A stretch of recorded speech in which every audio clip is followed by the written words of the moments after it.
Krivax hid behind his golem as the Galak centaur tribe unleashed a tempest of cutting wind in his direction. If his first encounter with the centaur had given him any illusions that they could do nothing to stop him and his golem, the Galak tribe had thoroughly taught him otherwise.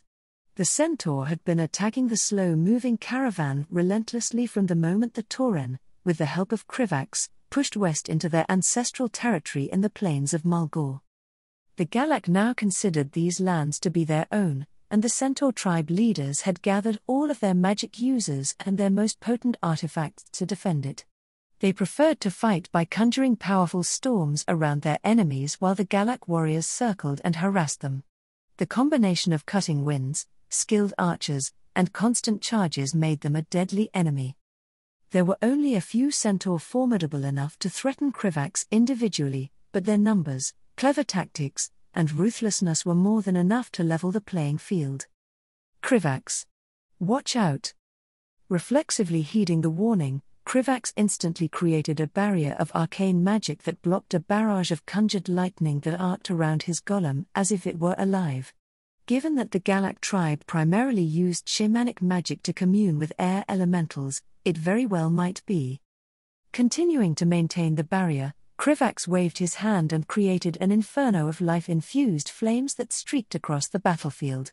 Unfortunately, the centaurs were deceptively agile and had long since learned to dodge his fire at all cost. It was still enough to disrupt their attack and force them to reposition. Thanks. Krivax called out to Fulstad, who was currently fighting on the ground alongside Swiftwing. The centaur's command of the weather had made it impossible for the griffin to fly around without being struck down by the raging tempest. Instead, he was helping guard the rest of the caravan from centaur harassment. As a normally nomadic people, the Tauren possessed few defensive settlements that could safely protect their civilians, so they were generally forced to move together. Otherwise, the centaur would simply run around the Tauren warriors, or braves as they Tauren referred to them, and attack far more vulnerable targets. It had been a grueling effort, but the Tauren were finally close to reaching and securing the most important water source in Mulgore, Stoneball Lake. Without access to this large body of freshwater, the centaur would have to abandon their settlements on this land. It certainly wouldn't put a stop to the fighting, but it would help the Tauren acquire some much-needed stability. Given how hard they were fighting, the Galak tribe understood the importance of controlling the lake and had no intention of letting the Tauren secure it peacefully. From his position at the front of the caravan, Krivax launched a stream of fire at a group of centaurs charging toward a vulnerable point in the Tauren defensive line. The centaurs reeled back, screeching in pain as the flames licked their bodies. The braves seized the moment and charged forward with bursts of surprising speed.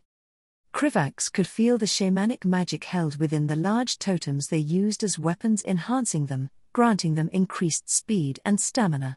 The centaurs were dispatched quickly and the braves immediately tried to return to their positions. Volley of arrows and lightning bolts rained down on them until they managed to retreat. The Tauren shamans were able to calm the storm around the caravan and protect against the lightning, while a wall of towering Nerubian silk shields were enough to shelter them from arrows. Creating enough shields for every Tauren who wanted one was a trivial expense for a kingdom as large as Azul-Nerub, especially for the diplomatic promises they'd been given in return. The Tauren were surprisingly adept in making use of the new equipment provided to them, and were using them to great effect against their ancestral enemies. Braves! Stand your ground. Thunderhooves, now! Cairn Bloodhoof bellowed, his voice carrying over the tumultuous battlefield by means of magic. The caravan stopped as one at their high chieftain's command and a group of Tauren emerged from its center carrying large rifles designed specifically for them by the Circle of Viziers. There were not many of them, as Azul-Nerub's foundries were not yet fit for making these oversized rifles in bulk, but what few they had was already enough to change the tides of battle. Soon after the Thunderhooves appeared, the sounds of gunshots boomed across the battlefield like thunder as the rifles fired in quick succession. Each of the Thunderhooves had been recruited from the most skilled Tauren hunters, so their aim was near impeccable and centaur all around the caravan fell to their precise shots. Unlike arrows, the bullets had no problem passing through the conjured storm and were only deflected by the strongest of elemental shields. Forward once more. The Shahalo will reclaim their land. Cairn's voice rang out again, rallying the Tauren to continue moving as the Thunderhooves retreated back into the center of the caravan to reload. If someone was to watch from above, the Tauren caravan would appear like a large tortoise marching inexorably through a storm. For generations, they had been pushed from their lands by an enemy that they could not effectively counter. Now they had been given the tools and help they needed to defend themselves, and nothing would keep them from their goal. For what felt like hours, the caravan continued onwards with Krivax and his golem clearing out the path ahead while the Tauren braves, Thunderhooves, and shamans defended their flanks and rear. Their advance was painstakingly slow yet determined as they made progress through the unrelenting onslaught of the Galak tribe. Eventually, their persistence was rewarded as the waters of Stonebull Lake came into view as the Galak grew progressively more frenzied in their efforts to stall the Tauren. Shamans. Form our defenses. Braves and Thunderhooves, protect them. Cairn commanded. Upon his order, the Tauren shamans moved with practiced ease as they began establishing an array of elemental totems around the caravan that healed the Tauren and protected against hostile magic. Several of them also called on the power of the earth to swiftly create defensive walls of stone around the Thunderhooves, giving them ample cover to reload without worrying about retaliation. Understanding that he couldn't allow this to continue, the Centaur Khan personally took to the field alongside his most skilled warriors and began harassing the caravan's flank. The Khan was significantly larger and more muscle-bound than any of the other Galak warriors, and his spear created powerful gales of wind with every swing. He used this to great effect by driving the Tauren braves off their feet and killing them while they were vulnerable. The wind itself seemed to swirl around the Khan, granting him immense speed as he galloped across the field in a blur of motion. Before Krivax could even consider repositioning to assist the braves, he once again found himself being attacked by a barrage of lightning that arced around his golem. This attack was far stronger than before, forcing him to hastily reinforce his barriers and focus on the enemy ahead. Krivax could see the figure of Skycaller Vrakethrees through the surrounding storm, clutching a wood staff that sparked with lightning. He was also flanked by two swirling air elementals that added to the shaman's attacks by launching concentrated gusts of cutting wind at Krivax. He had fought the Galak tribe's head shaman several times over the past month, but this was the first time the centaur seemed intent on facing him directly and not running away. It showed clearly how desperate the Galak tribe had become. Krivax didn't hesitate to retaliate against the shaman with streams of fire and spears of ice, but Vrakethrees stayed far away and so he had little trouble avoiding the spells. The centaur shaman was clearly used to exploiting the speed of lightning compared to other elements to his advantage.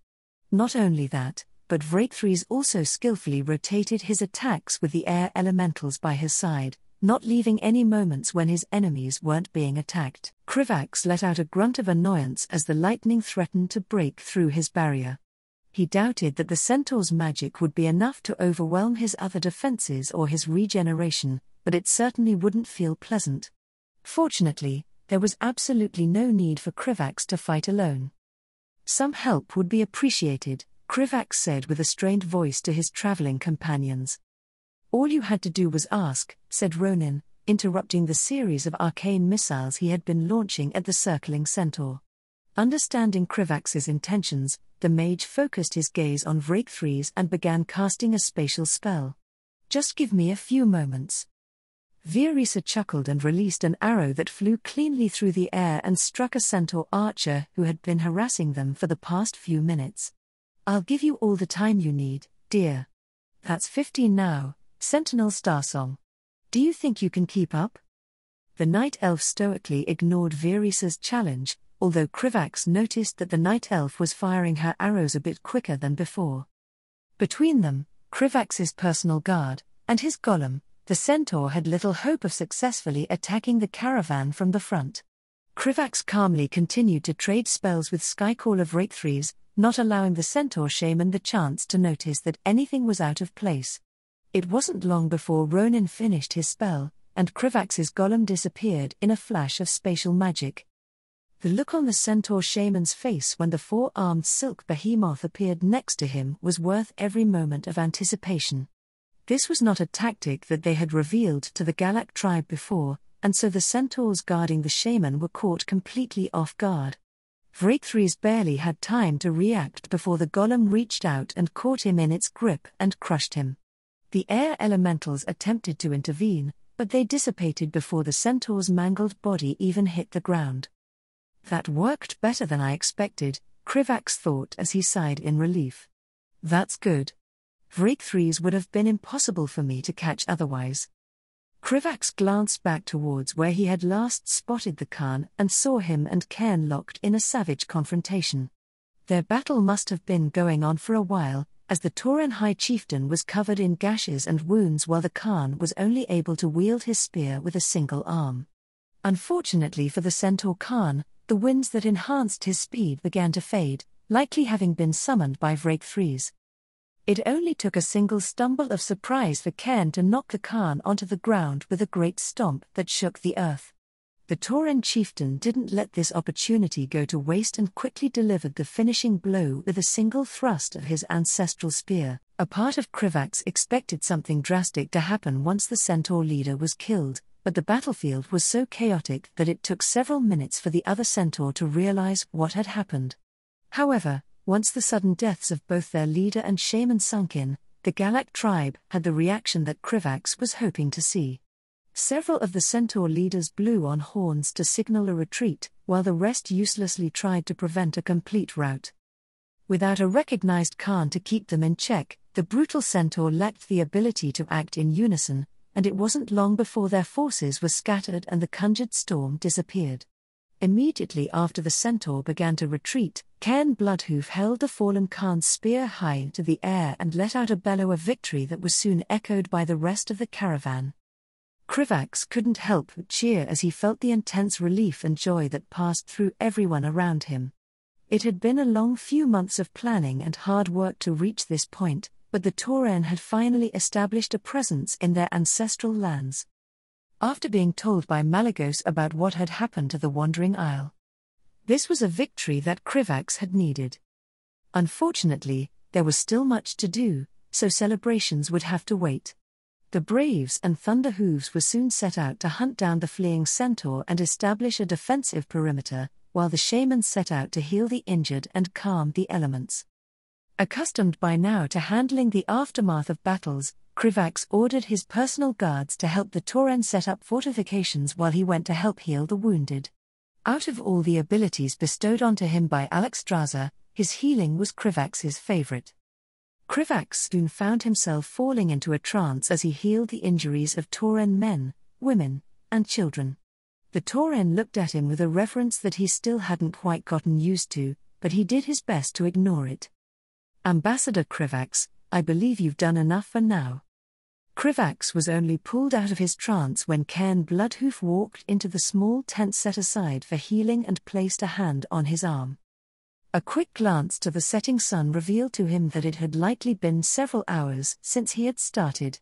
As a nomadic people, the Tauren were masters of quickly unloading the Kodos and setting up camps, so a makeshift settlement filled with tents was already beginning to take shape next to Stoneball Lake. "You know by now that I don't need to rest, Chieftain," Krivax said as he turned to Cairn. "There's still a lot that I can do to help. While your body may not need rest, it is clear to me that your mind has become exhausted," Cairn said firmly, refusing to back down. "The aid provided by you and Azjol Nerub will be remembered for generations to come, but that does not mean that you must carry this all on your shoulders." Krivax could tell from Cairn's expression that he wouldn't be taking no for an answer, so he sighed and nodded toward the chieftain. "Excellent. Then I hope you don't mind keeping an old chieftain company as he attends to his duties," said Cairn, smiling in satisfaction. It was obvious that the chieftain just wanted to ensure that Krivax would take a break, but he was grateful for the distraction. With a polite nod, he fell in step behind Cairn as they made their way through the rapidly growing settlement. Many of the Tauren greeted them as they passed by but otherwise didn't bother them. After following Cairn for nearly half an hour, He couldn't help but feel surprised with how little the chieftain actually needed to do. Despite the recent battle and the injuries sustained, the atmosphere buzzed with a sense of purpose and camaraderie. Braves who were off duty were quickly put to work setting up tents or feeding the kodo, while children were running around with food and water for the workers. Krivax could feel his mood lift slightly as a young Tauren girl eagerly ran up to the two of them with a bowl of warm stew in her hands. He actually was quite hungry, so Krivax and Cairn soon found themselves sitting around a campfire and eating the food that had been provided to them. There was a sense of shared responsibility and togetherness that permeated the camp and made them highly efficient workers. Krivax watched the bustling activity around them and felt a sense of nostalgia for his first night at the Tuskar village. "I've always found that it is best to share heavy thoughts rather than dwelling on them," said Cairn, his deep voice pulling Krivax back to the present. "I can tell that something bothers you, Ambassador." For a moment, Krivax faltered. He had been feeling rather worried recently, but he hadn't realized that he'd been so transparent. Still, he wasn't sure if he was all that ready to share. "Your people remind me a lot of the first race that I ever met after leaving Azrael Nerub," said Krivax, deciding to be somewhat honest. "There is a similar sense of compassion and community that I haven't seen in many other places. It makes me wish for times when my life was a bit simpler than it is now." Cairn turned to look at him with a thoughtful gaze. "It is good to hear that you've been enjoying our presence, but I can tell that is not all that concerns you. For the past few weeks, you have been surprisingly withdrawn and inattentive to your surroundings. That was not the case when you first arrived." Krivax winced. He couldn't deny the truth of Cairn's words. He had been moving somewhat in a daze recently and hadn't spoken with his companions as much as he used to. Krivax had mostly been focused on simply taking care of his responsibilities and had let himself go on autopilot. He wasn't depressed or unhappy, not really, but he had been feeling a tad bit upset since he last spoke to Malygos. He obviously couldn't share the exact reason for this with Cairn, but there was probably no harm in being vague. "I received some disturbing news recently," Krivax spoke hesitantly, carefully choosing each word as he stared into the fireplace. "I was recently told that something very bad happened as a result of decisions that I've made. This isn't the first time that something like this has happened, and I thought that I had already accepted that not everything is going to turn out perfect. But this hit me a bit harder than I expected." Cairn was silent for a moment as he digested Krivax's words before eventually responding. "As someone who has been a leader for many decades, I wish that I could tell you that the burden of responsibility gets easier to carry with time. However, the truth is that it does not." That wasn't exactly the great wisdom that Krivax had been hoping to hear, but it was an honest answer, and he appreciated that.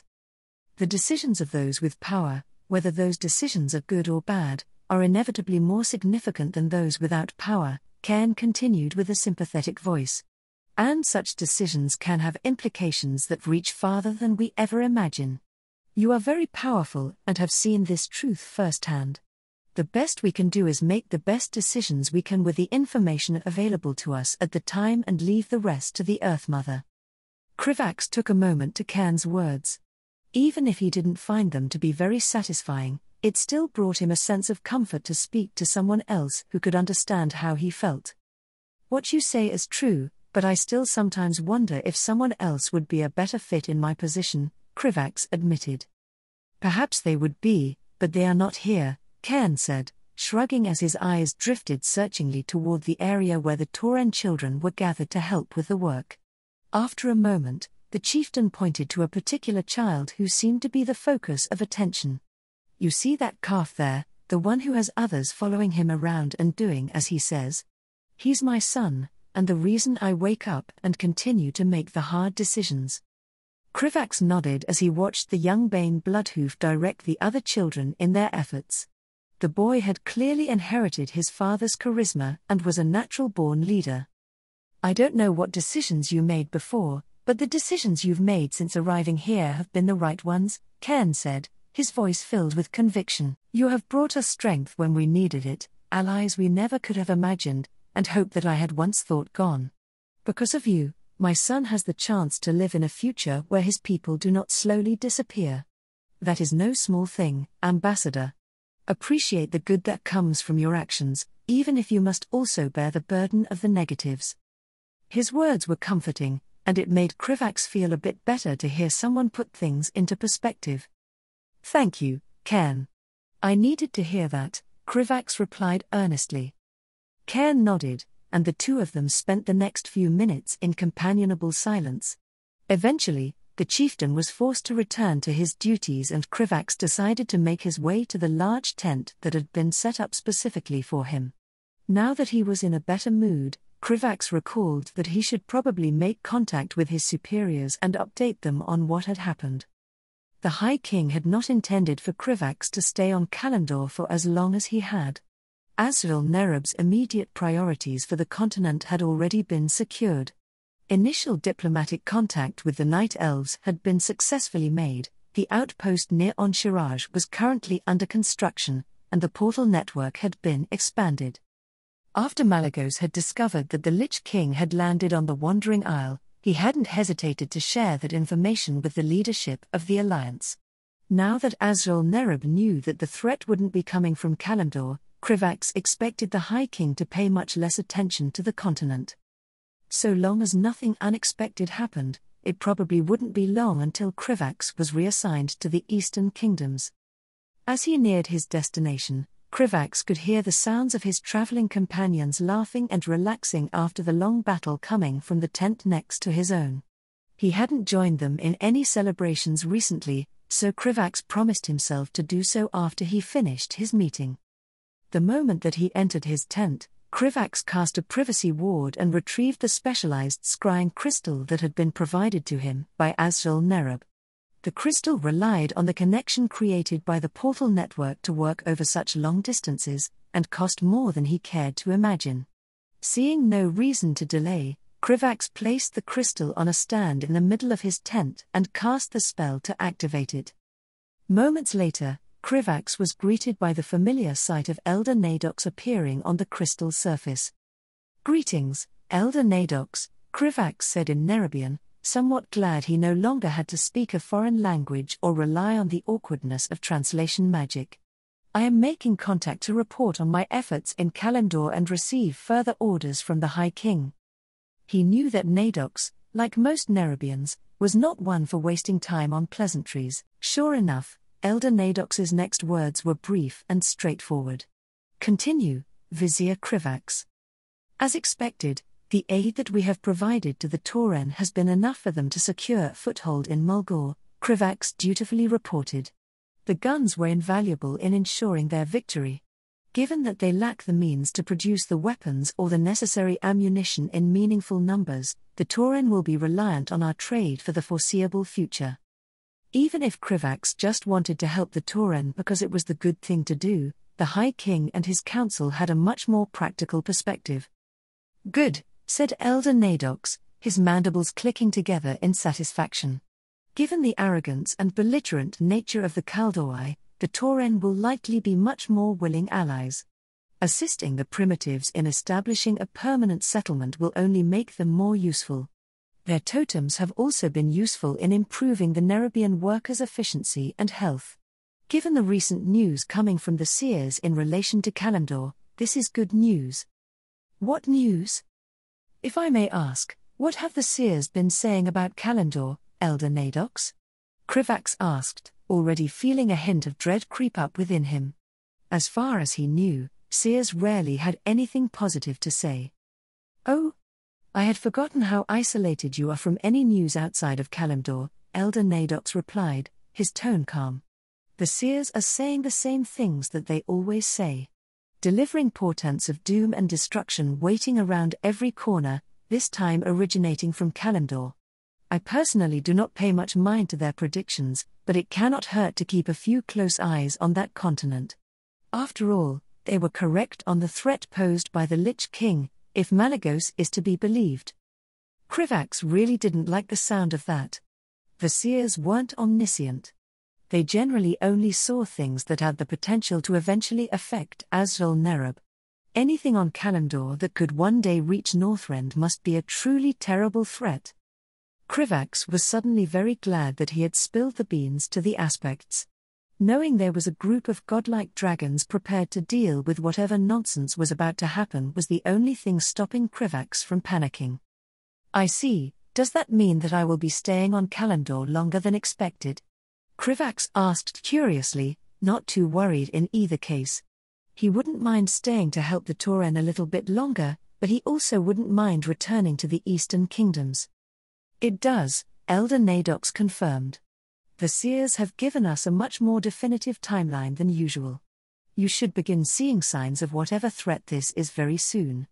The High King has prepared a response team that is ready to travel to Kalimdor and assist you if necessary. Nadox went on to detail the reinforcements that Azrael Nerub was willing to send if things started to get out of hand on Kalimdor. This included several viziers, spider-lords, and members of the secretive Project Emberscales that had recently been successfully completed. Krivax wasn't an idiot. There were enough context clues to conclude that Project Emberscales was probably an effort to create a new caste of Nerubians from the biological material that the Queens had harvested from him. However, he hadn't been told anything more than that, and Krivax was very curious to see what the Queens had come up with. If the project was apparently successful enough that they had moved beyond testing stages and were willing to send these new Nerubians to the surface, then it was a great accomplishment. Elder Nadox finished by explaining that he should see signs of whatever threat had emerged within the next few weeks. The seers couldn't actually agree on what those signs were, other than it would be obvious. How predictably unhelpful. Very well, then I will prepare myself to stay on Kalimdor for a few more weeks, Krivax said before suddenly remembering something else that he needed to ask. You mentioned during our previous meeting that the Dragonflights have shared information on the necromancer that the seers were previously concerned about. How has the Alliance reacted since then? Elder Nadox snorted in derision before responding. Predictably. The short-lived races care only for threats that are immediately obvious. There are some perfunctory preparations being made, but the nations of the Eastern Kingdoms are more concerned with their petty politics. Quel'Thala's has been uncharacteristically proactive in their preparations. That last part was said with a reluctance that made it clear Nadox wished he could say something worse about the High Elves. When Krivax had left the Eastern Kingdoms, there had been many signs that Quel'Thala's was beginning to view Azrael Nerub as a legitimate threat to their influence. That the High Elves were beginning to take a more proactive stance in their foreign politics was a natural consequence of that. With the most important topics covered, Krivax and Elder Nadox moved on to more mundane topics, such trade between Azrael Nerub and the Tauren tribes. There wasn't much that the Tauren could provide them, but the circle of viziers had shown great interest in purchasing their totems. Their conversation continued for several more minutes until they finished and the scrying spell ended. Standing alone in his tent, Krivax found his thoughts wandering to whatever calamity the seers were foreseeing. Malygos had long since predicted that the Burning Legion would start spreading chaos throughout Azeroth in order to protect the Lich King and weaken the world's defenses, so this was likely a consequence of that. However, Krivax couldn't even begin to predict what they might have come up with. Just as his thoughts were starting to sink into a spiral of worry and anxiety, Krivax was distracted by the distinct sound of Trixie cackling wildly in the nearby tent. Deciding that there was nothing he could do for now, Krivax decided to make his way over to his traveling companions. Cairn was right. Krivax needed to take the time to enjoy victories while he could. After all, there were already plenty of powerful and smart people working to protect Azeroth nowadays, so it made little sense for him to worry about everything. Even if this threat was particularly bad, Krivax was sure that the aspects and heroes would rise up against it. Illidan Stormrage, once considered a hero and now reviled by his people as a traitor, let out a grunt of frustration as he closed the book that detailed historical events that occurred during his imprisonment. Illidan stood up from his seat and returned the worthless book to the bookshelf. Tyrande had been kind enough to provide him with entertainment, but there was little that could be learned from his people's attempts to record history. It was becoming clear to him that the Kaldoi had retained the worst parts of their culture since before the War of the Ancients. For all of his faults, Illidan was at least aware of his own arrogance. 10,000 years of solitude left a person little to do except look back on their life with introspection. Illidan was aware of his flaws, but it seemed like his people were blind to their own. The history book he had been provided with contained only what the Kaldoi believed was worth noting, which was disappointingly little. It went into great detail of the so-called War of the Satyr and the War of the Shifting Sands, but the rest of the text could be summarized as the brave and noble Kaldoi continued to stand watch over Azeroth. The only parts of the book of actual interest to Illidan were the ones that discussed himself. His people had gone into great detail in casting him as the betrayer, and for what? All Illidan had done was attempt to preserve the greatest source of arcane magic in Azeroth, the very foundation of their former empire. And for that, they had thrown Illidan into a dark pit for 10 millennia and forgotten him. They had placed him in a cell that could not be escaped from by any means, including death. Spells healed any harm he might inflict on himself while magic kept him alive without the need for food or drink. When Illidan learned that the remaining Highborn had been exiled and had also created a font of magic similar to the Well of Eternity, he wasn't ashamed to admit that he had raged at the injustice. Exile was a sentence far kinder than the one he had been given, and for a nearly identical crime, Illidan could feel the fel within him surge with his anger and forced himself to keep a tight grip of control on the demonic magic. His people quailed at the Burning Legion's magic like children, but it merely needed a firm hand and a strong will to guide and wield it. With every calming breath he took, Illidan could feel the wards around his newest prison cell flare in response. They were not nearly as restrictive as the ones he had grown used to over the millennia, but it would still take Illidan some time to dismantle them. Time enough for the sentinels posted outside of the building to kill him. While Tyronda's subordinates were not as cruel as Maev's, they hated him all the same and wouldn't hesitate to do their duty. Still, his current circumstances were so much better than his prior ones that Illidan could hardly believe it at times.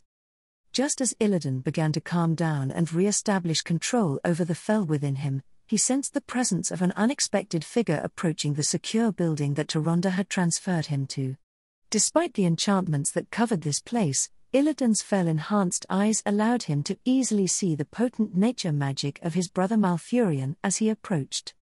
Illidan watched as Malfurion stopped to speak to the guards around the building. Tyronda had placed him in an isolated location within the depths of some forest, far away from any prying eyes. It was smart. Illidan knew without a shadow of a doubt that Maiev would not rest until he was either dead or returned to his cell. The warden was wise enough to say otherwise when confronted by Tyronda, Malfurion, or Cenarius, but she would merely keep her true intentions hidden and bide her time. This meant that Illidan had not had any visitors since Tyronda had freed him, other than herself and Cenarius. Even Tyronda could not come by very often, as most of her time recently was dedicated to handling the political fallout of freeing him. The fact that Malfurion had finally decided to visit him was a surprise. Illidan waited patiently as his brother entered the building and stopped in the first room, presumably to take in the betrayer's newest prison. Although Tyronda had ensured that the building was secure and well guarded, it was still surprisingly comfortable. The first room contained a small kitchen and dining area, as well as a supply of several types of food that were unrecognizable to Illidan. Tyronda claimed that they were all standard fare for the Kaldoi in modern times, but to him they were completely foreign. He had not been present while the Kaldoi remade their culture from the ground up, so there were times that he barely recognized his own people. Still, for someone who had not eaten in 10 millennia, any food that he was given tasted blissful. Illidan continued to track Malfurion's magic as he slowly made his way through the building, stopping briefly at the bedroom. He wondered what his brother was thinking when he saw it. Perhaps that a monster like Illidan didn't deserve something as simple as a bed. That Tyronda had shown him far too much mercy? He was unsure, but he wouldn't have to wait long to find out. After a moment, Malfurion finally reached the door to the study where Illidan was waiting and opened it without any preamble. Malfurion looked just like he remembered him, despite them not having seen each other in a millennia. The silver eyes, those ridiculous antlers that crowned his head, his wild mane of hair. All reminiscent of the last time Malfurion had visited him. Like Cenarius, he radiated nature magic so potent that it nearly felt oppressive, and Illidan couldn't help the sharp pang of envy that it made him feel. It was Illidan who had sacrificed everything for power, but there was no doubt in his mind that his brother had grown stronger than him. Malfurion in turn was studying him as well, completely silent as he stood in the doorway and assessed Illidan with a look of intense scrutiny. Illidan knew that Malfurion would not be the first to speak, always far more patient than himself. With an annoyed huff, Illidan decided to break the silence. Malfurion, I had not expected to see you. The last time we spoke, I believe you claimed that you had given up on me. Has that conviction disappeared the moment I was transferred to a less tortuous prison? Malfurion's last visit had predictably resulted in an argument, though one different from the others due to its intensity. Illidan had simply lost patience that day with his brother's self-righteousness and levied every hurtful accusation and bitter truth he could muster. Once he began speaking of Tyrande, Malfurion had finally snapped, and the resulting shouting match was likely loud enough to be heard throughout the entire prison. Malfurion sighed heavily and looked at him with an inscrutable expression. I've not come here to fight, Illidan. I simply wish to learn if I could recognize what Tyrande and Cenarius see in you that they would push for you to be freed. That was something that Illidan also wanted to know. As much as he still cared for her, Tyrande had not seen fit to visit him once during his imprisonment, and Cenarius had only done so for the first few centuries. When Tyrande first came for him, Illidan had assumed that he was only being freed to be used as a weapon against some manner of threat, but that had not been the case. Now, Illidan found himself bereft of purpose in a world that he barely understood, but that was not something he could say to his brother. I have no interest in listening to your judgments, brother, Illidan asked, unable to suppress the bitterness in his voice. I'm surprised that you even managed to leave the Emerald Dream long enough to come here. From what I can tell, you spend all of your time there rather than with Tyrande. Malfurion scoffed as he shaped the wooden floor into a chair and took a seat on the other side of the study. I can see that you haven't lost your sharp tongue, at least. When you neglect the only person in these worthless lands that actually matters, you should expect me to mention it, Illidan said, genuinely angered by his brother's choices. Tyrande is hardly the same woman that I remember. There's a hardness to her that she never should have needed to develop. Did you not swear to me that you would be there for her? A part of Illidan understood that he was being needlessly antagonistic, but he couldn't stop himself. When he saw Malfurion, it was like every instinct he had insisted on picking a fight. It would not be necessary for her to bear such heavy burdens if you could be trusted, Malfurion said, a hint of anger creeping into his voice. We were supposed to work together, Illidan.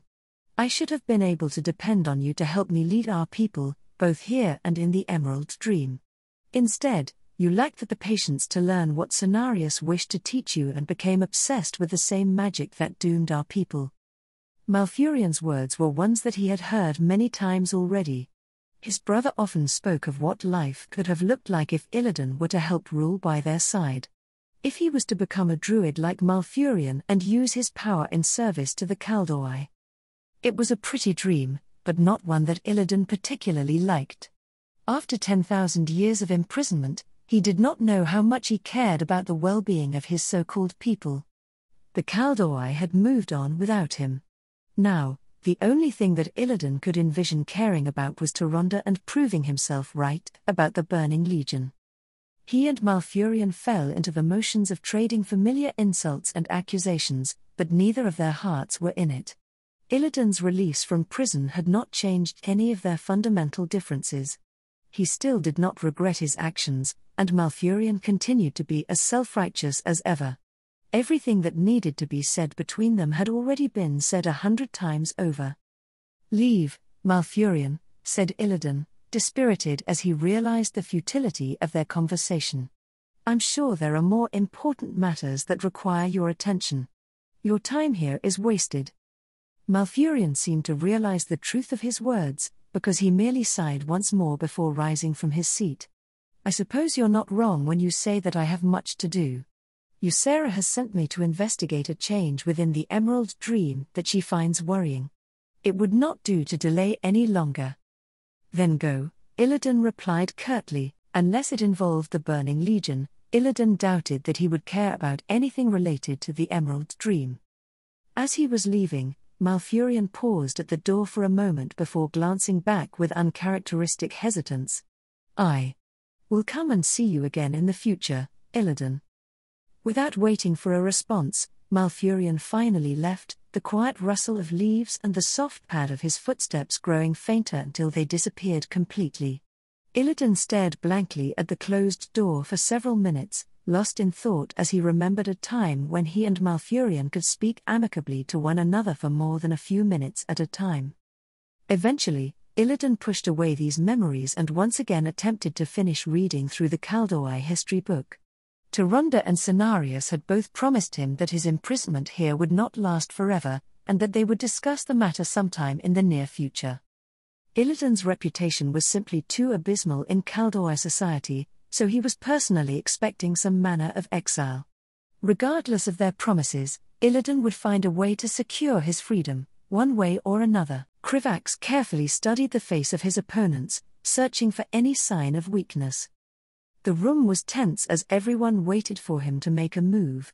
Krivax knew that if he could sweat through his carapace, then there would be a puddle forming beneath him by now. Summoning his courage, he took a deep breath and decided to take a risk. Raise, Krivax stated calmly as he pushed the makeshift poker chips across the table. The evil little gnome in front of him let out a devilish smirk as she looked at her own cards. It had only been a few days since Krivax had taught his traveling companions the rules of poker using a deck of cards that he had commissioned in Dalaran. Card games were not a foreign concept in the Eastern Kingdoms and seemed to be especially popular in Nerubian, according to Trixie.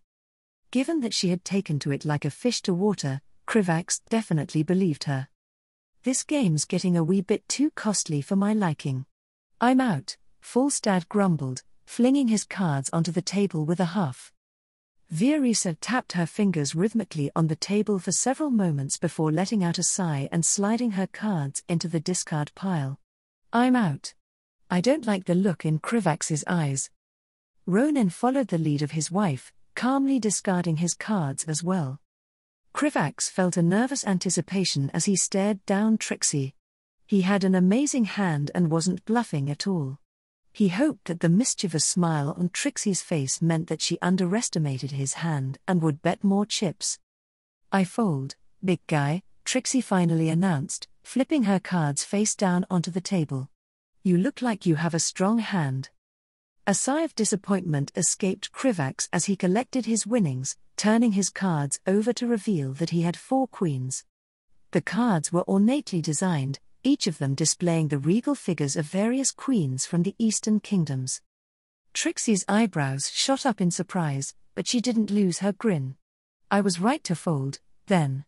But don't you get too comfortable. Trixie quickly proved that she was right to be confident in the next round. Krivax had a decent hand and thought that Trixie was bluffing when she raised the bet. He ended up losing twice what he just won, when the tiny gnome revealed that she had a straight. As his heart fell, Falstad's booming laughter was the first sound that Krivax heard. Ah ha ha. Seems like the lass has got your number, Krivax. She does seem to have a talent for this, Ronan said as he chuckled in amusement. How do you keep doing this? Krivax exclaimed, no longer able to hold himself back.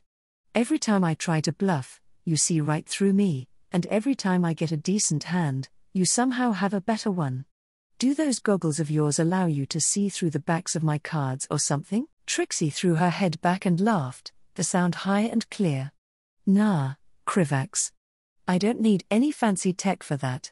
I'm just good at reading you. I can practically see the gears turning in your head. Reading me? I'm a giant spider person. How could you possibly read me? Krivax protested, completely baffled by the gnome's statement. Oh, you're right. I can't read your face or anything like that, Trixie explained as she pulled the chips toward her. You are just really cautious and predictable when you play is all. If you're raising when the stakes are high, then you've probably got a good hand. You're not a fan of taking risks. Krivax let out a huff of annoyance. His time as a diplomat had gradually allowed him to become better at lying and seeing through other people's intentions, but that skill didn't seem to translate to poker. Fine, whatever, Krivax said mulishly as he dealt the next hand. Just you wait, Trixie. Your winning streak isn't going to last for long. Their game continued on like that for a while, with Krivax and Trixie taking it most seriously, while Falstad drank some beer that he'd paid a gross amount of money to import from Ironforge using Azrael Nerub's portal network. Virisa and Ronin were busy sneaking loving glances at each other in a way that they probably thought was subtle. It wasn't until Falstad was thoroughly drunk and the two lovers were barely paying any attention to the game that Trixie asked a question in a more serious tone. So, how much longer until we catch sight of whatever threat you're worried about, big guy? Krivax hummed thoughtfully as he folded for this round and answered the question. Well, it should be any time now. I warned Cairn and recommended that he send scouting parties a bit farther out, but we haven't heard anything yet. Ugh. I wish it'd hurry up and show itself, Trixie grumbled as she distributed the next round of cards. These Tauren are nice and all, but I'm ready to move on and see the rest of Kalimdor. Didn't those elves say that there were some cool ruins to the east? We should head on over there. I'm already surprised that you've stayed as long as you have, Krivax admitted, hiding his pleasure as he realized that he'd gotten a really good hand. The Tauren allowed us to open a portal near their new settlement. There's not much stopping you from heading back to the Eastern Kingdoms and planning a new expedition later. Cairn Bloodhoof had shown himself to be far more trusting than any other leader Krivax had met so far. He had prepared a whole list of arguments for the Tauren chieftain on why they should allow Azrael Nerub to create a portal near the newly created Stonebull village, but that proved unnecessary. Cairn had simply claimed that he trusted Krivax's judgment and helped him pick out a spot near the closest leyline. Similar portals agreements with Dalaran, the Night Elves, and Stormwind had all taken long negotiations, and the portals were heavily guarded to ensure that Azrael Nerub couldn't easily invade their territories. The Tauren, on the other hand, had welcomed them with open arms and were remarkably relaxed about people using the portal. The High King and his council had been very pleased with this turn of events. The more access points that they had to Kalimdor, the more options were available to Azrael Nerub, especially if it meant that they didn't need to deal with the Night Elves. There had been some worry that the Kaldorei would attempt to prevent Azrael Nerub from making any more portals on Kalimdor. Fortunately, Taronda and Cenarius had enough shame that they wouldn't tell the Tauren what to do on their own land. Even now, Krivax could sense the presence of a Nerubian caravan delivering goods between Stonebull village and Inkilla. I wouldn't be much of an explorer if I left the moment before you guys faced off against some unknown threat, Trixie responded with a nonchalant shrug. Besides, I've got a feeling that all of this is going to turn into something big. Krivax couldn't help but pause with worry. He knew that they were likely about to face the schemes of the Burning Legion. So, it would no doubt be something big, but he obviously hadn't shared that particular information with Trixie. Why do you say that? Krivax asked curiously, carefully studying the gnome's expressions. Well, I managed to get in contact with my folks back in Nerubian after you opened the portal, said Trixie, her eyes somewhat distant. Most gnomish families didn't have access to scrying tools, but High Tinker Mekatork allowed Trixie's family to use the scrying crystal normally used by Nerubian's diplomats. They didn't know many details, but they told me that the High Tinker and his advisors have been real tense lately. They have the feeling that something's about to go down. Krivax held back a wince. Malygos had only shared information about the Lich King with the leaders of the Alliance. They had managed to keep it silent so far, mostly to avoid spreading panic and to prevent the Burning Legion from finding out exactly how much the Aspects knew. Still, it wouldn't be long before rumors started to spread. They were only just approaching 2 years since the end of the Second War, so nobody would be happy to hear that more conflict was on the way. Krivax didn't know exactly how close Malygos and the Aspects were to finding a way into Pandaria, but he desperately hoped that they would be able to get to the Lich King soon and prevent them from becoming a threat to the rest of Azeroth. "My sister, Sylvanas, said something similar," Virisa said suspiciously as she finally turned her eyes away from her husband. "King Anasterion ordered her to place the kingdom's forces in a state of military readiness. Among other things." Krivax could tell from Virisa's tone that King Anasterion was doing more than that. As the younger sister of the Quel'Thala's Ranger General, Virisa was almost certainly privy to a lot of information that she couldn't freely share. Krivax was glad to see that the elves were being more proactive than usual.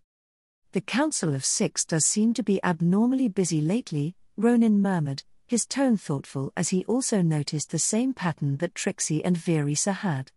"It does feel like something is brewing." "Never heard a peep from the Thane, though me and him don't talk much," Falstad slurred, his eyes glumly fixated on his empty mug. "Reckon it'd be worth bothering him for an update." Slowly, all eyes turned to Krivax, who was focusing hard on his cards and trying not to squirm. "Is there anything that you can share, big guy?" Trixie asked, forgetting completely about the game as she leaned toward him. "Out of all of us, you're the one who'd know if we're about to be invaded again. Does it have something to do with those strange goat people in Northrend?" Krivax wished that he could just tell them everything, but the last thing he wanted was for some dreadlord to catch wind of how much he knew. The Burning Legion wasn't aware that they had been preparing heavily for their arrival, and he wanted to keep it that way. Still, there was no real harm in offering a warning. "I can't get into it, but there's a chance that things are going to get pretty bad," Krivax said hesitantly, choosing his words carefully. "I'm pretty sure that the Aspects are going to do everything they can to help, but you all should prepare for some difficult times ahead." His words seemed to cast a shadow over the room's mood. Ronan let out a deep sigh, leaning into his wife's side. "I was hoping things would stay calm for a while longer after the Second War was over. I doubt anything bad will happen in the Eastern Kingdoms for the next few years at least," Krivax said, hoping that he could ease their minds. It had taken the Lich King more than 10 years in the original timeline to move on from Northrend to the Eastern Kingdoms. From what he could remember about Pandaria, there was no reason to believe that the Lich King would conquer the continent that much faster. Mantifest was likely just as powerful as Azrael Nerub, and the August Celestials should be just as strong as the Drakari Loa. Not to mention the Shah and whatever mess they might cause. Krivax sincerely doubted that it would take an entire decade for the combined efforts of the Dragonflights, Azrael Nerub, and every nation in the Eastern Kingdoms to access Pandaria. That was why Krivax still had some optimism that the Lich King could be dealt with before he became a major problem for the rest of Azeroth. "Still, it would be nice if we had more time to recover from the war," Virisa said, her expression worried. "These past few years have been more tumultuous than any point in my life." That was quite the statement. Virisa was rather young for an elf, but she was still older than everyone else in the room. "I'm sure everything will be fine," Krivax said, doing his best to sound confident. "Unlike when the Dark Portal opened, we're all in a much better place to deal with any similar threats that come our way. Can you imagine how quickly the Orcs would have been dealt with if they were forced to face the Dragonflights and the Alliance from the start?" Krivax was glad to see that his words had managed to lift everyone's spirits. It was difficult to overstate how much more prepared Azeroth was compared to the original timeline. The Burning Legion would have to truly work hard if they wanted to be anywhere near as successful as they were in the original timeline.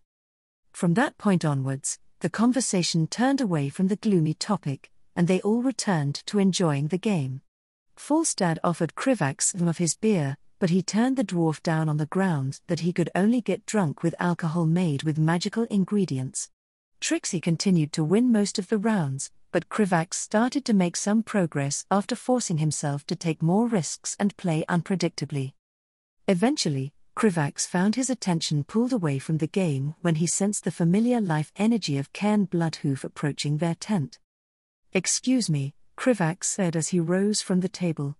"I can sense that Cairn is approaching, and he seems to be in a hurry." The scouts might have come back with news, so I should probably go meet him. Krivax could hear them hurrying to follow after he left the tent, but he didn't pay them much mind. Most of his attention was on Cairn, who wore a severe expression as he approached their tent alongside an older female Tauren. Magatha Grimtotem wore the traditional leathers of a shaman, and carried a wooden staff that emanated powerful magic. Not only was Magatha one of the most powerful Tauren shamans currently alive, but she was also the matriarch of the Grimtotem tribe. Krivax had met her a few times before and generally found her to be a cunning and devious person. "Chieftain, matriarch, is something wrong?" Krivax asked as the two Taurens approached. "Have you received news from your scouts?" Contrary to his expectations, Magatha was the first one to speak up. "They are too dead to tell us anything, but the spirits warned us that something is coming from the south. With their help, we used our far sight to discover that the bristleback tribe of quillboars are being attacked by a group of plant-like creatures that we do not recognize. We were hoping that you would know more about this threat," Cairn said, his voice much more grave than usual. "The quillboar are hardy and very capable of fighting on the defensive, but my instincts tell me that they will not last forever and that these plant creatures will come for us next. The Shahalo will not be pushed away from these lands again." The last part was said with deep conviction, and found Magatha nodding in agreement. Krivax couldn't help but be a bit taken aback by their words. There wasn't anything in his meta-knowledge that matched their description. The Emerald Nightmare could corrupt plant elementals until they became hostile to everything around them, but Ysera should be perfectly capable of stopping the nightmare from getting out of hand. "Can you show me?" Krivax asked, directing his question to Magatha. A crowd was beginning to form around them, but neither of the Tauren leaders seemed interested in hiding the current situation from their people. "I need to see them myself before I can reach any conclusions." Magatha nodded in response, her eyes fixed intently on Krivax. Without any further ado, she cast her far sight spell and a bright green aura enveloped her eyes.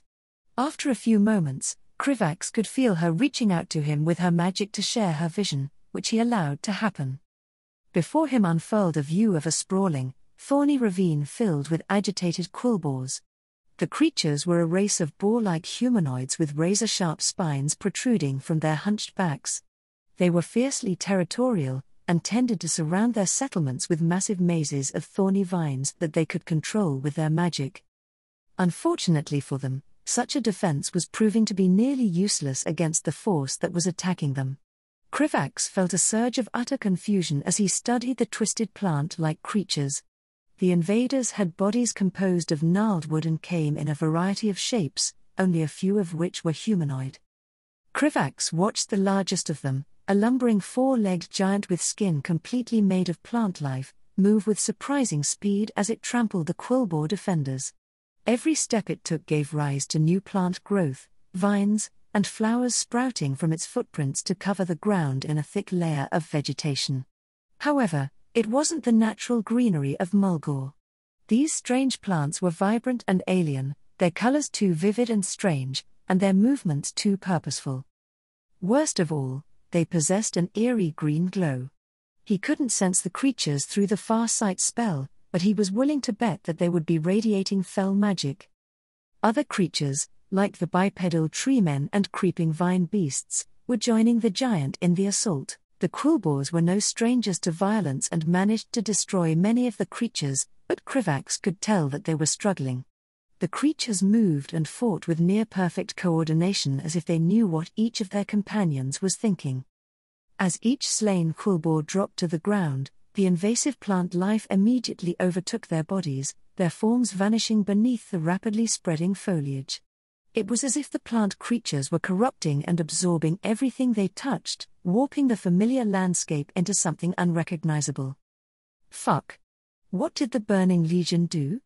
Krivax wondered as he watched the battle. Where did they even manage to find something like this?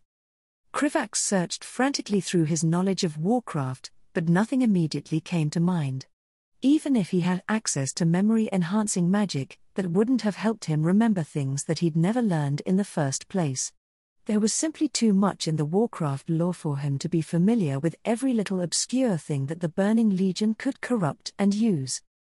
Krivax observed for a bit longer, taking note of every detail that he could remember, before signaling to Magatha that she could end the vision. As reality snapped back into place, he saw identical expressions of concern on the surrounding Tauren as well as his traveling companions. "What are they?" Magatha asked, her tone brokering no nonsense. Krivax took a deep breath before answering. "I don't know. There are many treants living in the forests of the Night Elves, but these are far different. They're extremely aggressive and fast-spreading.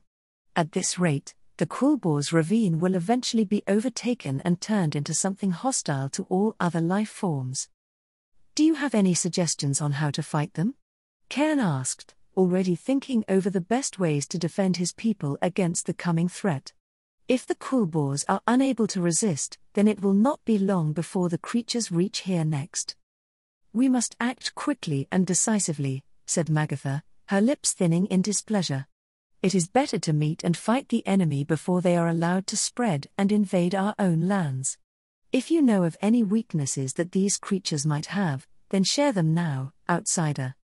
Krivax could sense the urgency in their words and hurried to think over everything that he knew. It was mostly speculation, but there were probably a few things that he could say for certain.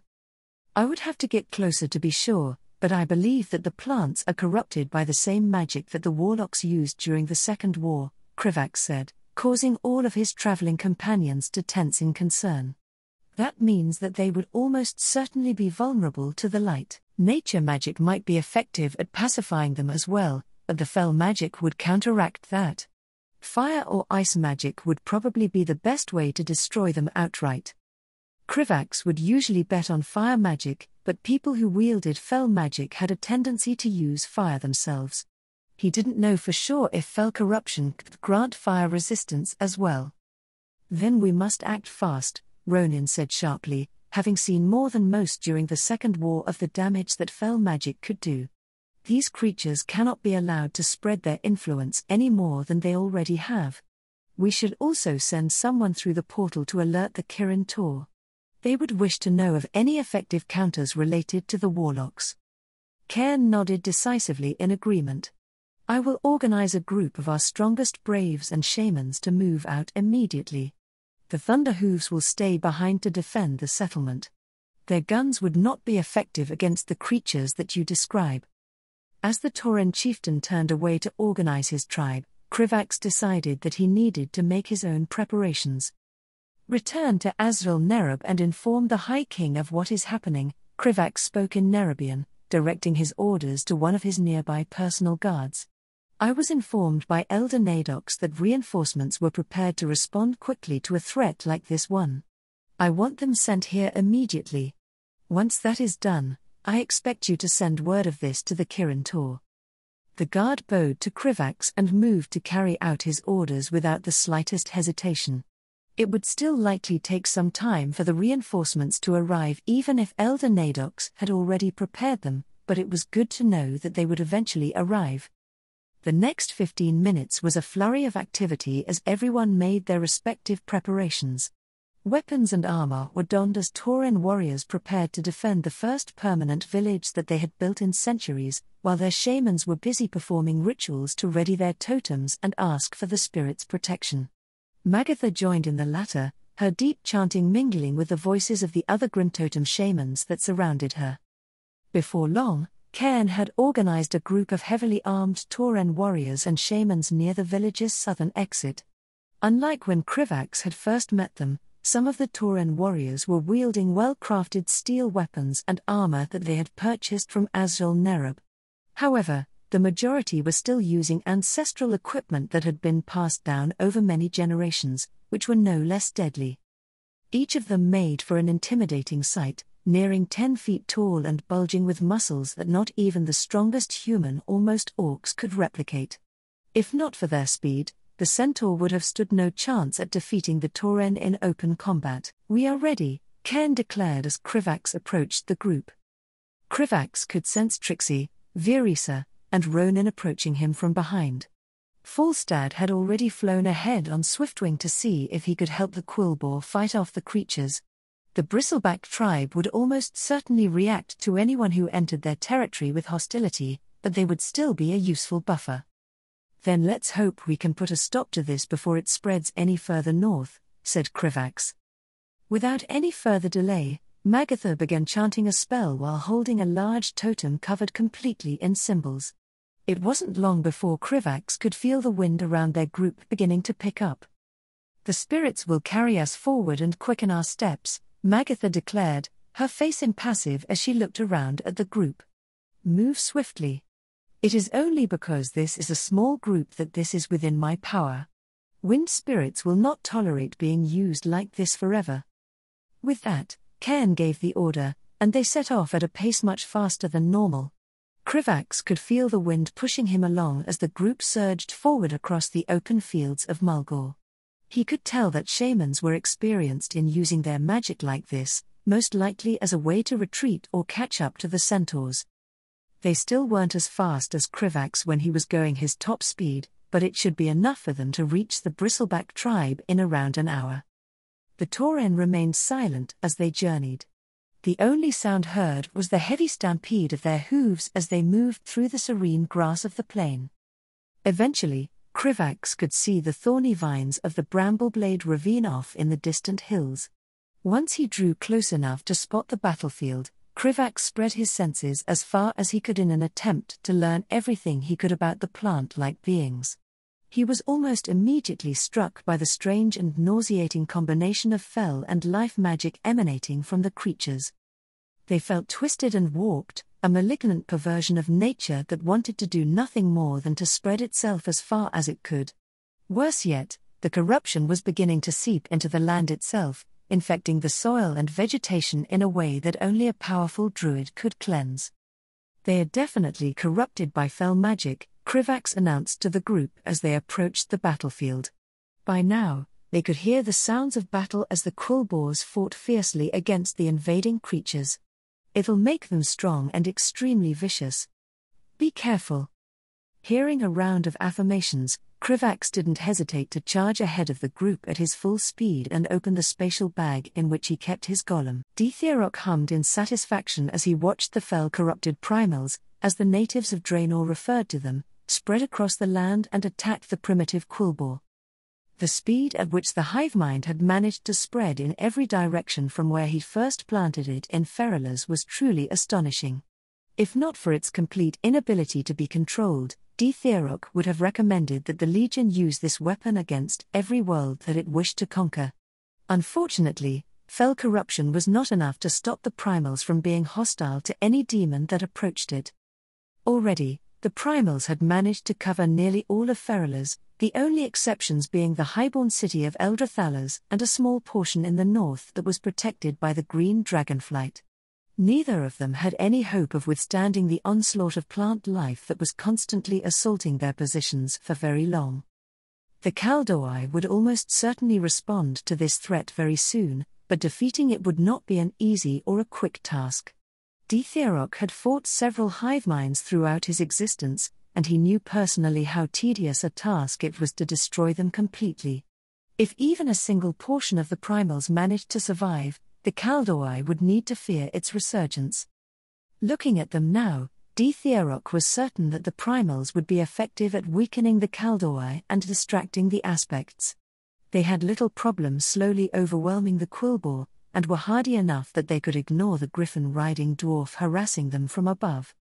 The hive mind didn't seem to have an adequate response to flying enemies, but it seemed intelligent enough that Dithierok expected it to develop one soon enough. Satisfied with his observations, Dithierok idly cast a scrying spell and turned his attention to the other group of approaching mortals, and the reason why he had chosen to watch this battle in person. Truly a fascinating creature, Dithierok thought with admiration as he studied the strange Nerubian. I wonder why the Dragon Queen chose to grant this mortal a portion of her power. She is not known to do so often.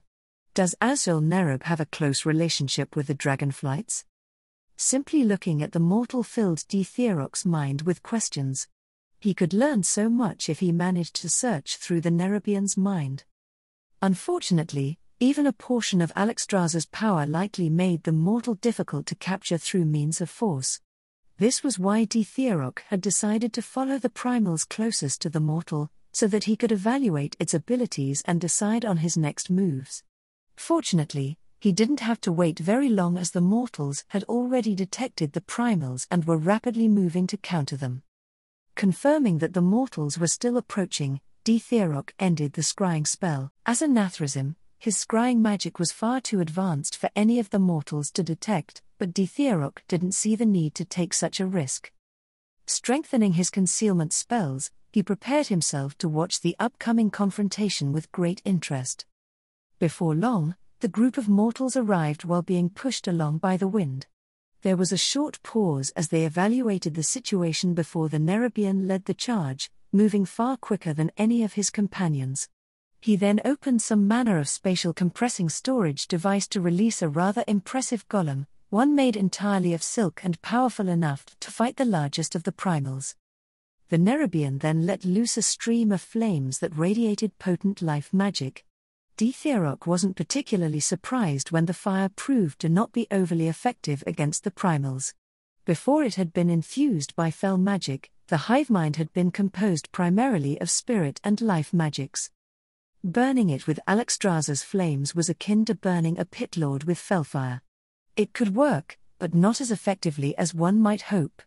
The mortal seemed to realize this as well, switching to much more effective attacks composed primarily of ice magic. The rest of the mortals soon charged into the fray, their war cries echoing through the ravine. Dtheorok watched with rapt interest as the battle unfolded. The Tauren were mighty warriors, strong enough that they were easily able to cut through many of the primals. Their magic was also quite effective, despite how primitive it was, allowing them to summon several fire elementals amongst the primals. The few mortals from the eastern kingdoms were also quite a bit more skilled than Dtheorok expected. Unfortunately for them, the primals were a force that Kil'jaeden had specifically prepared to distract the most powerful entities on Azeroth. As one was cut down, its corpse would create more plant life that joined the hivemind and spread across the ravine. Soon, Tauren warriors would find tendrils and roots wrapping around their legs as they fought, attempting to pull them to the ground and devour them. The corpses of the quillboars were consumed and used as nutrients to expand the hivemind. It was not dissimilar to how it would feel fighting a necromancer, though with life instead of death. Still, the mortals were making steady progress against the primals. Dtheorok didn't find this surprising, as most of its forces were currently focused on Eldrathilus. This was merely a preliminary engagement for the hivemind to assess its future enemies. Dtheorok had found the primals to be surprisingly intelligent, and expected them to find a way overcome anything that impeded their growth in time. Slowly, the mortals began to whittle the primals down, and Dtheorok was preparing himself to leave, until he suddenly sensed another group of primals approaching from the south. Oh!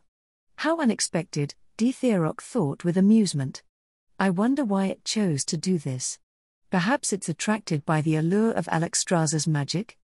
He could sense that the hivemind had sent another force, significantly stronger than the first.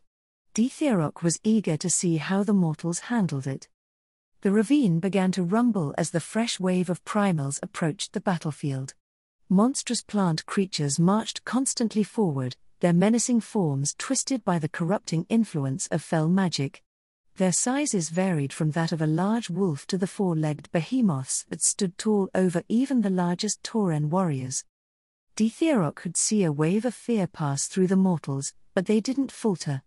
Unfortunately for them, bravery was not enough to overcome insurmountable odds. The fighting went on for quite some time, and the Nerubian was powerful enough to destroy several of the largest primals, but the mortals gradually began to grow exhausted. Deciding that he needed to hear how the mortals were dealing with this turn of events, Dtheorok cast a spell that would greatly enhance his hearing. He expected to hear cries of despair or frantic orders to retreat, but he instead heard something quite different. Keep calm. Reinforcements have almost arrived. Dtheorok blinked in surprise and turned his attention farther north to find that the Nerubian spoke the truth. Moving quickly across the fields of Mulgore was a sight that caused Dithierok's mood to plummet. A group of Nerubians, many of which were glowing with the light, were charging towards the battle. They moved with the familiar determination and unwavering conviction that Dithierok had come to expect from the light zealots. Each of them wore polished plate armor adorned with a purple and gold web emblem that implied that they belonged to the same organization. Leading them was one of the large variants of Nerubians that they referred to as Spiderlords, covered in an additional layer of armor plates. Has Azrael Nerub formed its own order of light-wielding warriors?